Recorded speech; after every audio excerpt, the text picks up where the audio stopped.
What's cracking? It is currently 1:22 a.m. in the morning, and we're here bringing you a video because one of the things is we're practicing some follow through, and I said that I was going to go to the gym at this time, but the gym that is near my house is not 24/7. Well, it's all good. I made sure, still walked over, got there, getting after it, and there was a video topic I wanted to talk about at the gym, but I'm like, let's talk about it now. I'm not gonna squander this opportunity of being out in this beautiful, nice, quiet Melbourne weather. Now, this comes off the back of my wife and I having just moved to Melbourne from Brisbane. About 2 weeks ago, we our lease finished on the 14th of June.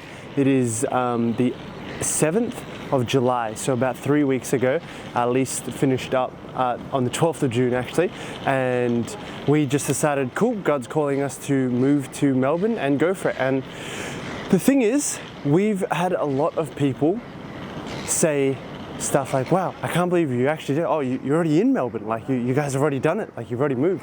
Because so many people that I know, so many guys, especially, they'll go, oh man, I want to do that one day. Like, yeah, I want to go to Europe or something like that. Or I want to move, like, oh, I got to get away from this job. Or I want to move to this city or something like that. And then it's like 6 months later and it's like, oh, what are you still doing in the first city? And then you talk to them about it and they'll go, maybe I didn't want to actually do that in the first place. Like, it wasn't really for me. But no, honestly, that comes from a place of settling for less, is what I find more often than not. For most guys, it's not actually from, oh, I'm content. They'll tell themselves, I'm content with what I've got now. I'm actually happier now. It's like, this is right for me. But they're just lying to themselves because they're doing that from a place of lying to themselves that they are content, when it's really just them settling or compromising from the real thing, like a full life in which they are living it up fully, going for the real thing, as I like to call it, and getting to experience life to the fullest. Like, if you want to have that life where you start a business, go all in on the business, travel the world with that, build an investment portfolio, whatever it is that you want to do. I'm just honestly naming stuff off the cuff, off the top of my head. I think it's kind of cold right now out here. I'm not so bad right now. Got the compressions on. I think you can see the smoke there. But I'm just naming the things that we've done off the top of my mind. They were things that a while ago, a few years ago, I'd be like, oh, it's a pipe dream. Like, oh, maybe one day, somehow. But then all it takes is you committing to that and then making it happen. Like, just taking the commitment's the first step, and then the things that follow are just, okay, what do I do next now that step number one's been made? But a lot of guys never make the first step, the first bit, which is the commitment. And as a result, they tell themselves, you know what, I'm content, I'm happy with this. And they end up being a testament to that phrase, most men lead lives of silent desperation. It's because they're frozen by the fear.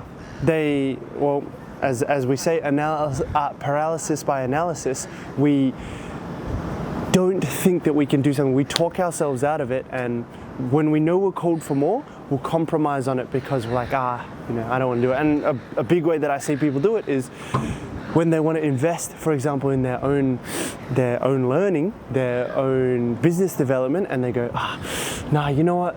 I could make it work right now, but I think I'm just gonna keep doing my own thing. I'm gonna keep trying my own thing. I actually had someone recently that's convinced himself, and like, that's fine, that's your thing. He's convinced himself that he's on the right path. He's doing his thing, he's running his own business. He's like, in the next 16 months, I want to get married. I'm just gonna realize I got a headphone in. I want to get married. I want to provide for my family. And when we talked about it, he was like, my long-term goal is to provide for my family and help do that. And then when we talked about his order of priority, we were talking about with the context that we first started talking was a coaching thing with me, which was 4K. And he's got just shy of 10K in his savings, but he's like, oh no, I can't do that. I'm gonna get married in the next 16 months. I want to, I've got to pay for the wedding, pay for a ring. And then I asked him, what are your priorities then? Like, what's the priority with, what do you want to do with life? And he's like, provide for my family, da-da-da. And so just asked him, like, do you think that you're doing, like, your actions are in alignment with that? And he said, I think it's early days, but yeah, I think so. And hey, maybe it was just from this place. So we were messaging about this, and he was like, what do you think? I was like, no, you're not. Like, if you look at what you said you want to do and what your actions doing, that doesn't make any sense. Here you have the thing that will make you more money. It's on $400 a week. You have this thing that will make you more money, and you're like, nah, you know what? Like, I can afford it, but I'm going to pay for a wedding instead. What are you doing? Like, okay, that's another topic in and of itself, but my wife and I talk about that. Is like, that's such a, it's like a scam we talk ourselves into, this idea of a wedding and a like a really expensive ring. It's like, those are all things that we're like, oh, we'll fork up for. They're not investments into yourself. You know how my wife and I got married? And I'm not saying everyone's gonna do this, but what we did was, hey, what's really important is the spiritual union. So it was just two of us at a really nice park, Kings Park back in Perth, with our pastor. He married us in the park, and that was it. Bada bing, bada boom. We don't even have rings. Like, we did a ringless wedding thing, and I'll probably get my wife a ring in the future. But it's just like one of those things where you don't have to go to that extreme. But a lot of people are like, oh, I've got to spend thousands of dollars on this and this wedding, and it's like, it means so much to me. It's like, why? What is that actually doing for you? It's one of those things where people do that from a place of convincing themselves they're content, but it's really coming from that place of settling, and they're doing it as an escape more often than not from the fact that they're not happy with their lives. I'm not saying that's everyone, but I find that that's a very common thing. And look, when you do that, when you start to tell yourself, yeah, I'm doing the right thing, like, that creeps into every facet of your life, and you start settling on anything and everything. That's why a lot of people say, oh, marriage is about compromise. I haven't compromised anything in my marriage. We've actually made each other stronger. We complement one another. I think that's more so what marriage is about. It's more about complementing instead of compromise, because if I've got something I want to do and my wife has something she wants to do, there's a way that we can complement each other to make that better, to build on that. But a lot of people think, oh, it just means you don't do it because you're married. So what kind of life is that? You know, I want to elevate my wife because I love her. She wants to elevate me to achieve the things that I want to, and then go on to achieve more than that because it's done. Like, what, we're on to the next kind of thing. So it's like, when you really want the best for someone, you'll do that, and a good marriage will elevate you in that way. It's just a lot of guys compromise, even on their partner that they choose. They're like, yeah, you know, she's good enough, like, oh, she's sort of almost there, not everything fully, and I'll compromise. And that's why they're in miserable relationships a lot of the time, and they either get divorced a few years down the line, or they break up after a few years, because it lacks intention. It's a life that lacks intention and the follow through that comes with that intention. So if you set this intention of, this is what I want to do with my life, this is what I'm called for, I know that this is what I'm called for, then following through on that, having your actions align with that intention is so important. But a lot of guys miss that. They miss that. That's one of the real failure in the end, is not going for it, not going for the real thing. And what makes it even worse, I find, is when, you know, they give themselves lots of excuses. Because do you want to be the guy that looks back on the end of his life and is like, yeah, I freaking did it. I had all these things going against me, and that's the sickest story I could tell. I did it. I thought that we couldn't afford it at that time. The numbers didn't make sense, but we made it happen because we committed. And the type of man that I became from doing that was invaluable. Or do you want to be the guy that looks back and is like, yeah, I had a lot of good reasons not to do it. Which guy do you want to be, you know? I know which one I want to be, but which one do you want to be, man? It's honestly blows my mind sometimes how easily people will compromise on the things that they value the most just because it's a little bit hard to go for it. And they think, yeah, you know what? Just not for me. It turns out it wasn't right. And it's shocking, really shocking. I've seen people do it with coaching. They're like, you know, I can't do that now. I can't make that investment. It's an investment into themselves. And then 6 months later, they'll be like, man, I should have invested with you back then. Things are so much worse now. I don't enjoy it as much. Like now my financial situation is now I really couldn't afford it. And this is just like messages out of the blue that they'll tell me, and then they're like, you know what, I don't think I have love for this thing. I don't think this thing is right for me anymore. But it's not from a place of, hey, I really went for it fully. You half-assed it, and then you convince yourself afterwards that, nah, maybe this thing wasn't right for me.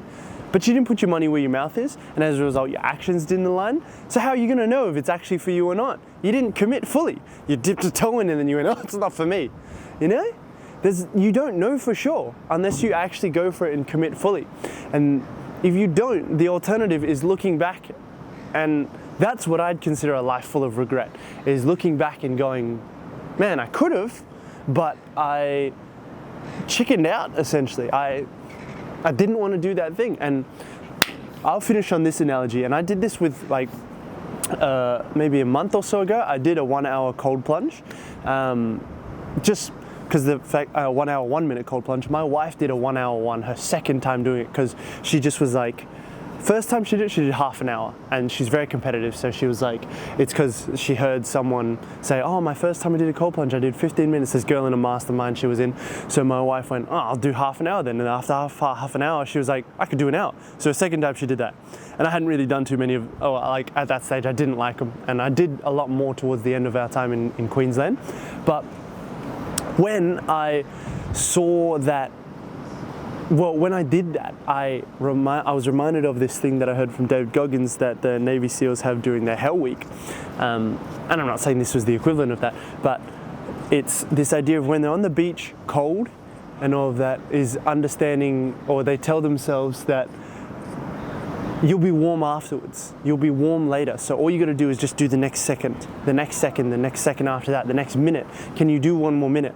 Yes, and then you go from there, go from there, go from there, and you tell yourself, I'm going to be warm after this. It's going to be a struggle regardless, but if I chicken out, I will live the rest of my life knowing that I pulled out, I bailed. When you end up warm, like whether you do the whole thing or whether you bail and don't do the whole thing, you end up warm regardless. But a big thing that I've heard from them is some of the guys, they go on to establish like fantastic lives, great careers, families, all that, but they're like, the regret that haunts them is the fact that they bailed and they know it. You have to live with that for the rest of your life. And it's important, that's okay. If that's happened to you, accept that for what it is, and then be like, do I want to do that again with my life?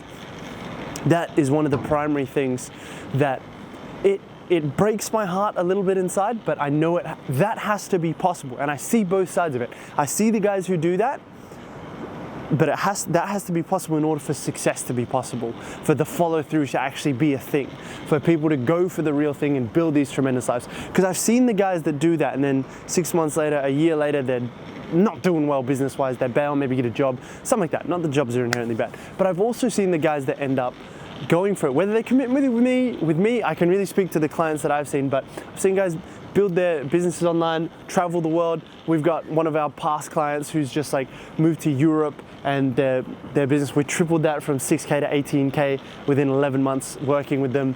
We have seen other guys like double their revenue in their business within 6 months of working with us, be working completely online. Went to Thailand for a month and like just trained Muay Thai and that, and it's so and he's like started up a new business and crushing it with that.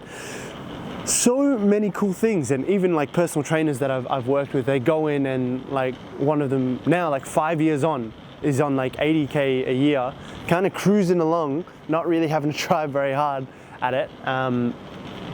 82K a year, just from the principles that we went over at the start. He just invested and was like, yeah, sick, let's do it. And followed through on what we learned. And it's as simple as that.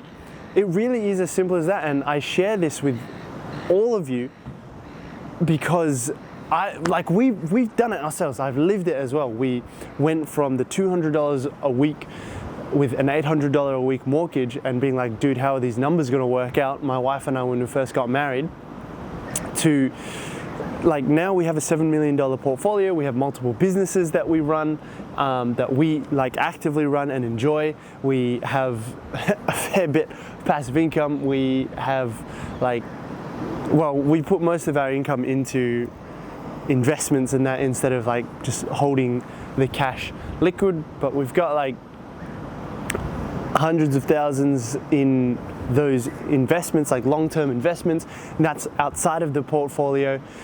And we've got our businesses and all of that, and we share that with you. I share that with you guys to inspire something within you, to be like, hey, go for it. Is there any area in your life that you can be committing more with this and actually going for the real thing?